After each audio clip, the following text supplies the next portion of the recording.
So I'm going to go to your questions right now, and because there's quite a number of them, so I want to be able to answer all of them. Hi, will this be recorded for later viewing? Yes, you will receive a link. It will be uploaded to YouTube's, I think, tomorrow or on Monday, and you will get a link. You can also find TrichStop's channel on YouTube, and even if you don't see the link, you can see it there.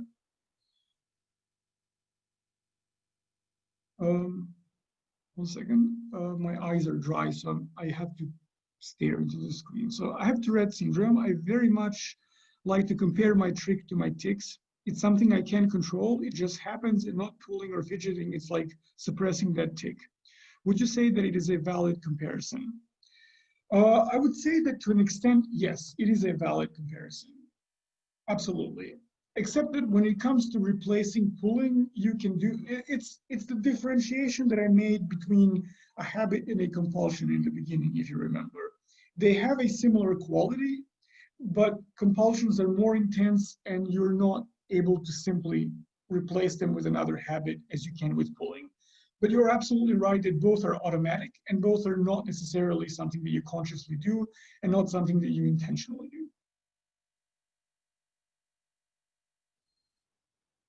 Hi, I'm curious whether it's common in trick to pull your hair almost constantly.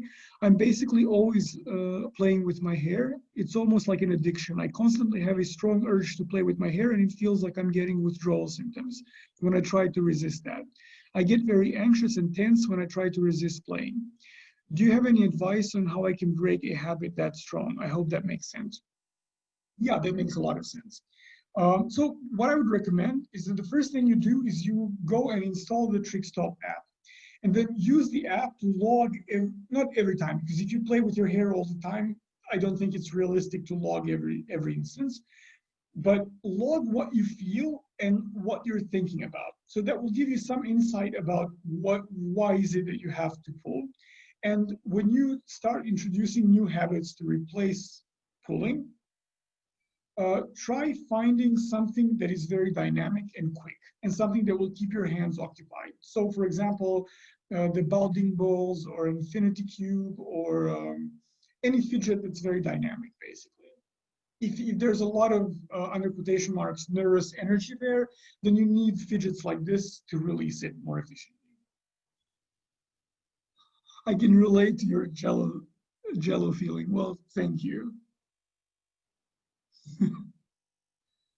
Thank you so much. This was awesome. You're welcome. Will there ever be a webinar where Kelly's name will not be invoked? Well, miracles do happen, I suppose, but I would not bet on it. I really like Kelly's theory because it always gives a very useful, gives a very useful and very different perspective than anything else. Just one second. How can a mind have a habit? Is that when you have negative thoughts? So this is a very good question. It's not very intuitive for us to think about our mind having habits. But if you think about negative thoughts are one habit that we can have, like a habit of thought, but there are many more. So for example, as a therapist, my mind always thinks in terms, when I hear people talk, even if it's on my off hours, when people are talking to me, I always think, like, why is this person telling me this? Why is this important? What do you mean when you say this? What do you mean when you say that? What, things like this. I kind of try to structure everything that people are telling me. This is not how I was born, but because I have been working as a therapist for over a decade now, then it kind of becomes a habit. And it's not a habit that I switch off when I finish work. So in that sense, there's a habit of thought.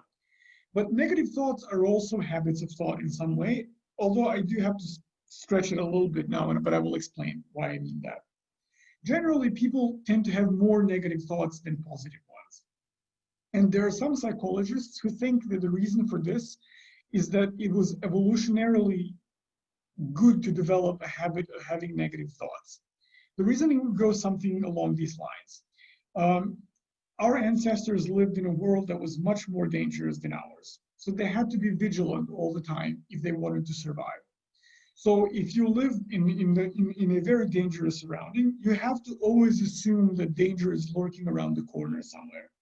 So if you assume that there is danger, even when there is no danger in real life, you would still survive. So having negative thoughts, anticipating danger, failure, injury, rejection, and so on, some 50,000 years ago or so, was actually very useful because it would allow you to survive. Like if you hear a strange sound and you run away, you're going to survive regardless of whether or not there was any danger there. But if you assume that it's just a lovely butterfly, well, if it's not, basically you're done. So our minds are kind of trained to think in a negative way. Another example of what a negative thought habit would be is how we always think in terms of a lack and what we don't have. I very rarely hear people say, I have so much. They usually say, well, I don't have this. I think that's why consumerism works so well, is because it appeals to this habit that we all have and that we learn since we're little, which is you may have a good job, but you're not on the top of the food chain. So you will say my goal is to be promoted by the end of the year, for example, instead of saying I'm really happy where I am. That doesn't include you wanting to do even better, but it does kind of ignore the part where you do well. So that's also a habit of mind that many people have. And it's a habit of mind that causes a lot of suffering because it teaches us not to look at what we have. This is why people often now have gratitude journals or learn how to cultivate gratitude in their daily lives, or they use it in meditation, because that balances out this habit and introduces a more complex or more comprehensive or fuller way, more holistic way of looking at our lives. So that would also be a habit of thought. I hope that clears it up. I'm sorry, I'm going to turn off the camera because I cannot stand seeing myself stare at the screen like this. All right, so I have had Trig for about 3 to 4 years, primarily focused on my eyelashes and eyebrows. I'm currently trying so hard to break this mindless habit, this compulsion. I fear that my hair follicles are severely damaged and won't grow back entirely. I'm using getting my self-confidence back as a motivation to persevere, breaking these mindless habits. I'll pull in any emotion and in any place. Any advice or thoughts on this? Do you think my hair follicles are too damaged? So that's really hard to say. Sometimes people pull for years and years and they don't lose any hair, meaning when they reduce or stop pulling entirely, their hair regenerates. Sometimes people have permanent hair loss. Now, if your hair loss is at this point severe, there's something that you can do as both competing response and stimulus control, and kind of, which is to wear a wig, for example, or to wear a hat, because this will physically prevent you from pulling. If you do it all the time, and if it's automatic, then that's one way to go about it. You can also use gloves or finger covers or anything that will physically prevent you from pulling. This is not a permanent measure, I'm aware, but it is a good temporary one. Another thing that you can do, if you don't have a lot of awareness around pulling, and if you can stop it when it starts happening, you can use one of those habit aware or keen aware bracelets.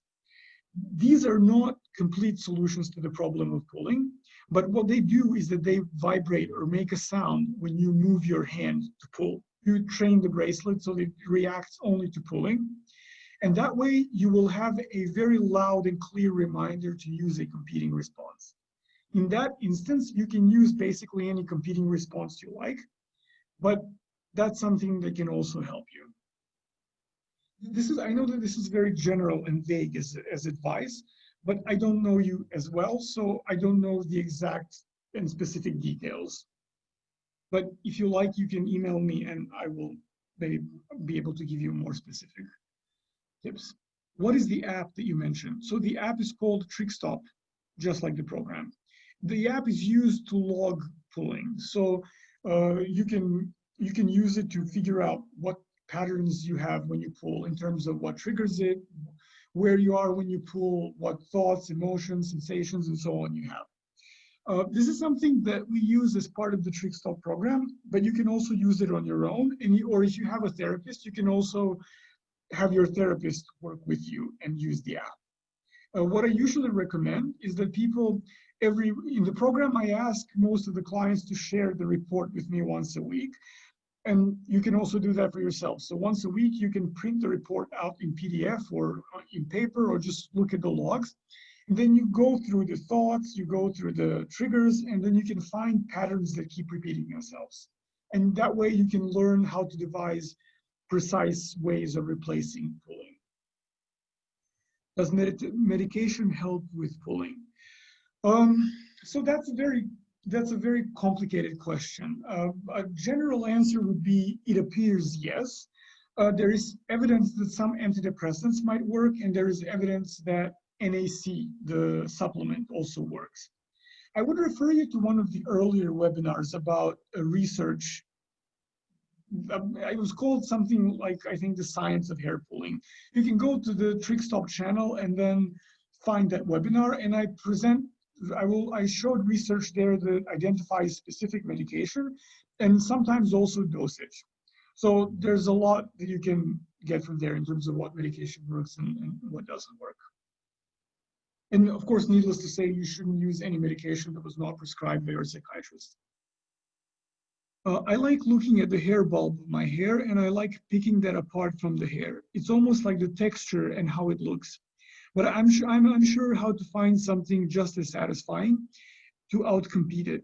Also, would you recommend NAC as a supplement? I wouldn't rely on NAC alone to help you, but if you combine NAC and therapy, that could work well. Or NAC and some sort of self-help program, or one of those. There are a few books out there that will give you guided instructions, so maybe that would be useful for you. And regarding what you mentioned before, sometimes there are these sort of post-pulling rituals that are equally as important and sometimes even more important than pulling, which is looking at the bulb like you do, or like separating it from the hair, or sometimes it's chewing or swallowing, sometimes it's rubbing it on your lips, and so on and so on. There are many things that people can do. When it comes to these, it's very hard, almost impossible, to find something that feels exactly that way. What you can replace is the sensory aspect. If you like touching it or feeling the bulb, you can use different worry stones made from different types of stones, because each stone has its own texture. If you live someplace like close to a beach or something, you can actually go there and find something that works for you. You can also use different textiles or anything that will provide you with a similar sensory experience, and then use that as a competing response. When we talk about replacing pulling with something, I already mentioned that it's very hard to get the exact same feeling. And it's also impractical to ask for competing responses to be complete replacements. So a competing response and pulling are like a Venn diagram. They will overlap to a large extent, but not entirely. I think it's much more productive to think long-term and think in terms of root causes when we do this. What do I mean by this? It's important to find a habit which is good enough to replace pulling, mechanically speaking. But then your next step should be to see what's the rest, the tension or the compulsion, the anxiety, whatever remains. See how that feels and try to figure out what's behind it. Sometimes pulling is about self-soothing. That means that apart from introducing a competing response, you should find something that will soothe you. Sometimes it's about avoiding anger, avoiding anxiety, avoiding responsibilities. It can be many things because it's a different thing for every person. But once you identify what it is, sometimes it's stress also. Then you work on removing the cause. So if it's stress, you work on stress reduction, because that will make the urges less intense, and then by proxy make competing responses more efficient. So a competing response or another habit is a part of the treatment, but it's never the whole story. So to give you the way that it works in TrichStop, TrichStop takes 8 weeks to complete, but habit reversal is only for the first 3 weeks. meaning that the rest of the program, you work on what's behind it. So just replacing it is really never the whole story, even when there is no ritual attached to it. For me, it has always been hard to replace the pulling with another habit. For example, a fidget, as you suggested. I've had therapists tell me to do that. However, it's always been hard for me because it's not the same feeling. Sometimes I feel relief after pulling, but then all of the negative thoughts come flooding in. I simply don't know a good habit I can develop to replace something so different than a stress ball. My hand naturally goes to my face. Any suggestions? So I basically described that the habit that you need to introduce should have some similarities with the habit that is already established. So that's one thing. And that's something in the way you need to think about it. And then the second thing is what you wrote about negative thoughts. You said that you feel some relief and then negative thoughts come flooding in, which can mean also that pulling is a way for you to remove yourself or distance yourself from negative thoughts. I'm thinking out loud here, of course, because I don't know you, so my advice can work for some people, but not for others. But very frequently, a part of pulling is what we call experiential avoidance, meaning you pull so that you wouldn't be doing something else, so that you wouldn't be thinking about something else, or so that you wouldn't be feeling something about what you're thinking. So maybe what you need to work on is, sure, introduce competing responses, but also find a different way to relate to your thoughts. If you were in the program, I would recommend session 6 techniques, which kind of redefine the way you relate to your thoughts. That way, you not only address the mechanics of pulling, you also address the thought habit, as we've talked about. So I hope that at least gives you a partial answer. What do you recommend? What's the best approach to stop pulling? I feel less stressed when I do it. When I use a, when I pull and then horrible guilt after. It's also very embarrassing, and I have been doing it off and on for 30 years when stressed. So if you already know that stress is what causes you to pull, then again, stress is what you should address. There are many ways that you can do that. So there are tons and tons of stress reduction programs out there. MBSR is the best that I know of. And MBSR is also a program that you can do for free and at home. There's a book called Full Catastrophe Living by John Kabat-Zinn, which basically explains MBSR step by step. There's even a website, although I don't know the address to tell you right off the bat, but you can Google it, that a therapist made the entire MBSR program available online along with guided mindfulness meditations. So that's something that, because once you know what the root cause is, then I would immediately go for that.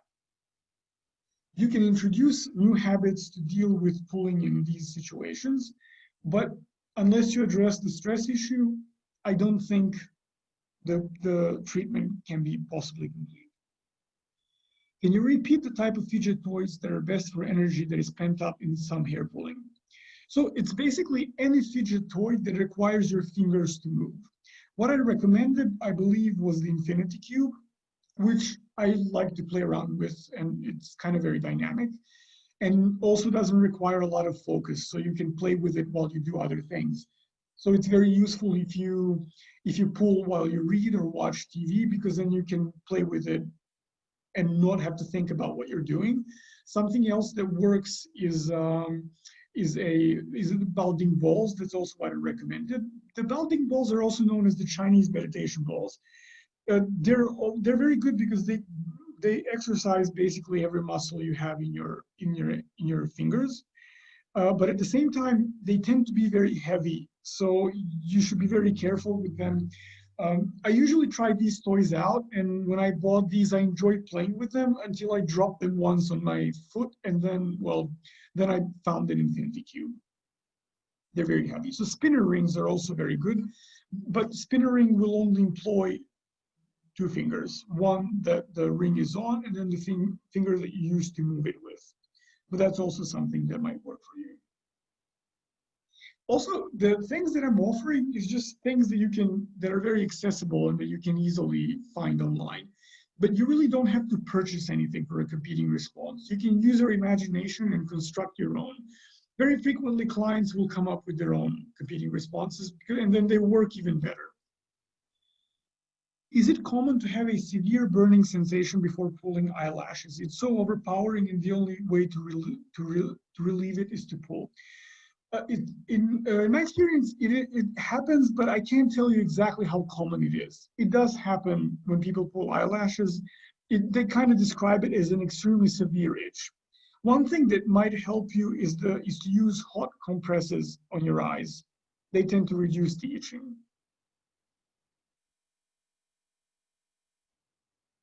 Can you speak about the bracelet again? So there are several brands of these bracelets on the market. They look like smartwatches, more or less. Habit Aware is one, and the other one is Keen Aware or Keen something, but Habit Aware is a thing, certainly. So you buy them, and then you train them so that they can recognize the movement of pulling. And then every time that you make that movement, the bracelet will go off. So it will make you aware of what's happening. This is,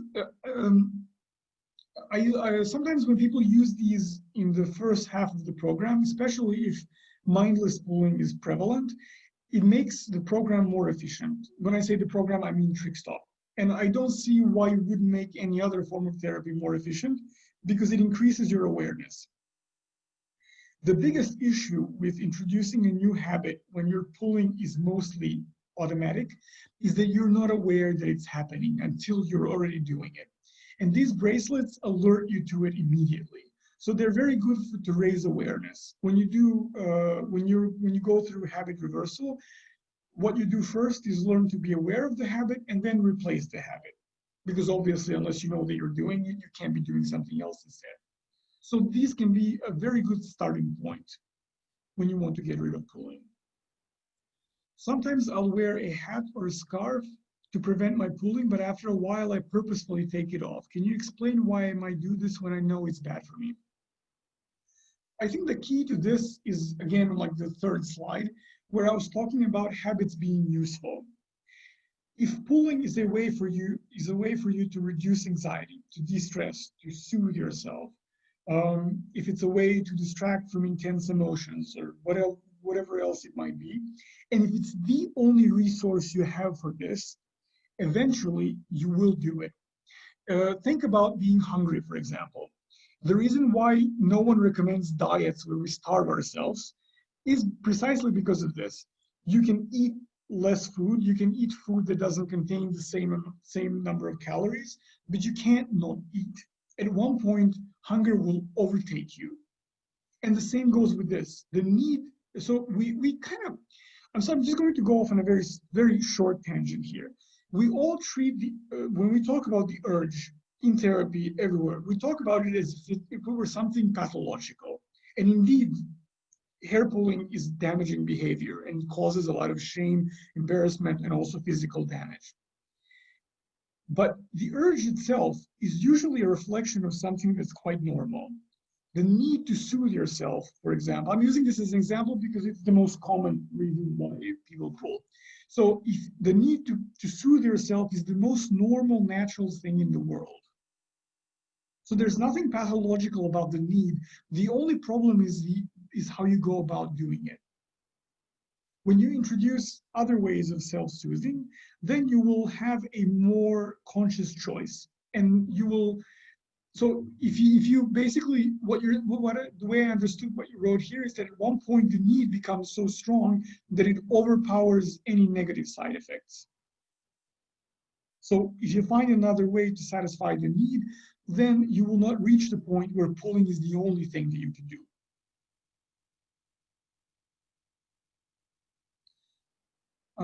I really appreciate you doing this webinar because I haven't been able to ask about these things so specifically about Trig. It's very helpful and relieving to know that so many people are out there like me. Well, thank you for your kind words. And yeah, I think one of the, when people write me after the webinars and when they share their impressions and opinions, or when they give me suggestions for topics in the future, one thing that they say is that they like hearing people's experiences. So I'm thinking about once making a webinar that really consists of you sharing your experiences, because I think that might actually be valuable, especially for people who are only now starting to understand what trick is, and it kind of helps take away some of the stigma and the shame. And there's too much of it. Where do you go to find meds that may help?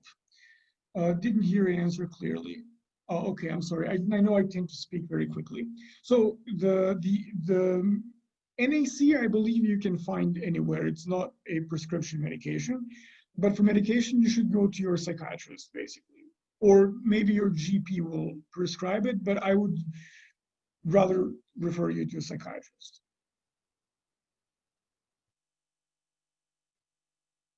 Can a person pull from their pubic area? Yes. So people don't talk about trick very much, and they talk about pulling in their pubic area even less. So yes, that happens, and it's not even that rare.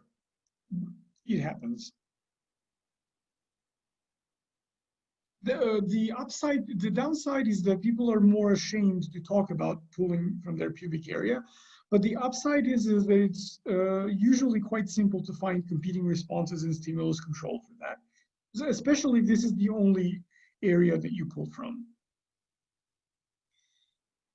Hi, I struggle with my trick a lot. I also have an OCD aspect to my trick where I'll be pulling on one side, then will want to pull on the other to make it even. Then I will mindlessly continue. I don't exactly know how to fix this. Do you know anything that can help me fix it? So I didn't understand. Oh, so it will start, if I understand it will start as focused pulling, and then it will continue as mindless pulling. Maybe you can consider stimulus control techniques. So wearing gloves or finger covers, or if you pull in front of a mirror, then covering your mirrors, dimming the lights, using timers in the bathroom. And something that I don't recommend this very frequently, and I'm reluctant to recommend it, but sometimes it does work in the beginning stages, which is to limit pulling to, let's say, one hair on the left and one hair on the right. If it's very hard to stop, sometimes it works to say I will do it for 5 minutes, or I will only pull 2 hairs and so on. And then you can slowly reduce. Timers also work very well if you're in the bathroom, for example. Does the app have like goal setting? For example, not pulling for a week, and then where you can check it off if you succeeded or not. This version, as far as I remember, no. But you do get you get elaborate stats about different aspects of pulling, so that's how you can easily see whether or not you've pulled for a week. But if that's what you're doing, then find a very good reward for yourself if you don't pull for a week. But if it's a whole week, find something really, really good and really important as a reward. Because not pulling for a week is a big deal, and your body deserves to know that it was a big deal. I would focus more on finding a good reward rather than checking it anywhere. Thank you. You're welcome. Will it come to a point that my hair won't grow back? I've been pulling for 30 years. Like I mentioned before, this is very difficult to assess correctly. I've had clients who have been pulling for decades and their hair grows back. And then I have clients who have been pulling for 2 or 3 or 4 years, and then they have a very persistent bald patch. So it's very, very difficult to assess.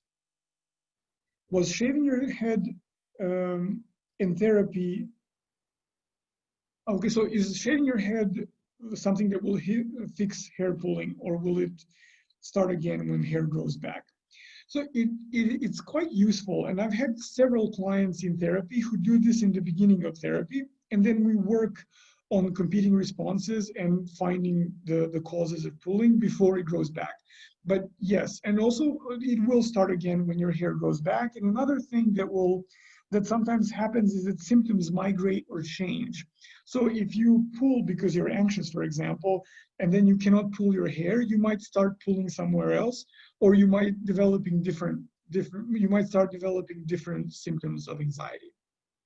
So this is a stimulus control technique, but you should really be careful because whatever the cause of pulling is, whatever the use or the benefit of pulling is, you will still need that. So you need to figure it out.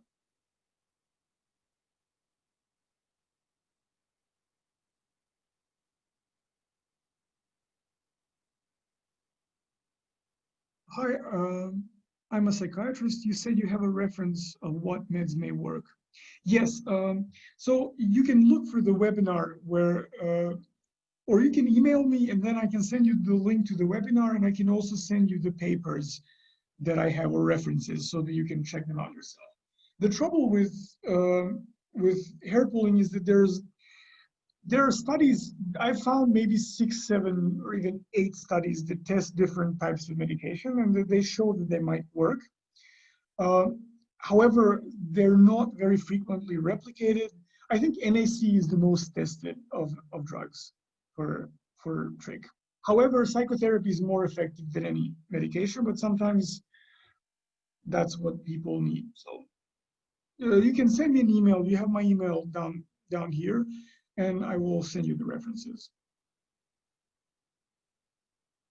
Thank you for this webinar. Does taurine help? There's no evidence. I've heard people using it. I don't know that anyone ever stopped pulling because of it, and to my knowledge, there are 0 studies that show that it's effective. However, absence of studies doesn't mean that it's not effective. It just means that I cannot tell you that there's any evidence base for it. Does working out help overcome trich?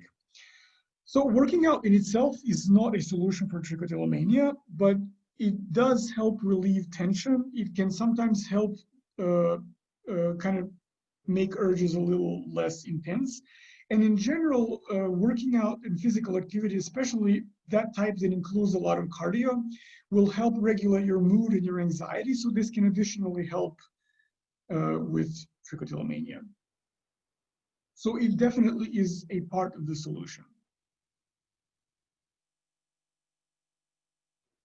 A second. I used to not pull for a bit, then reward myself with pulling, which I didn't realize didn't make sense until recently. I realized breaking this habit is way more stressful than simply stopping. I set up a chart, a goal for a week, then 2. I noticed a pattern of always breaking it after 3 days, specifically on the 3rd day. I've tried pushing past that day, but have found it very hard. I don't know how to manage to push past this 3rd day. So I'm not sure exactly what you tried to do to stop, but my recommendation would be to combine 2 parts of habit reversal. So both competing responses and stimulus control. Replace the habit, but then also try to change your environment in such a way that you reduce the urges as well. Figure out what are the contexts in which you pull and then try to alter them or be extra mindful of them. Also, if you can pull every 3rd day, that's also a better thing than to pull every day. So if you can stabilize the pattern for every 3rd day, after a month, you can try and make it every 4th day. I wouldn't despair because you eventually give in. Like I said, this happens and pulling is extremely persistent. Just stopping really never works, because if it did work, then this wouldn't be a problem, obviously. So stay with every 3rd day. Maybe try to limit how much you can pull on that 3rd day. And then after a while, try to make it every 4 days. But take it easy. Sometimes it takes time for your mind to get used to a different routine. Thank you for your presentation. It was excellent. Well, you're welcome. Please consider making a webinar on habit reversal training in general. You talk about it from time to time, and I can understand that it's useful. I cannot afford the program, and this is my only way to learn about different ways to cope. So I was actually thinking about this recently. Next month, in October, I will talk about the pulling trance, because this is something that people ask about quite frequently, and I thought it might be a good thing to talk about. And then maybe in November, we can do a webinar on habit reversal training. So I can present it step by step for you, and then you can also apply it yourselves if you like.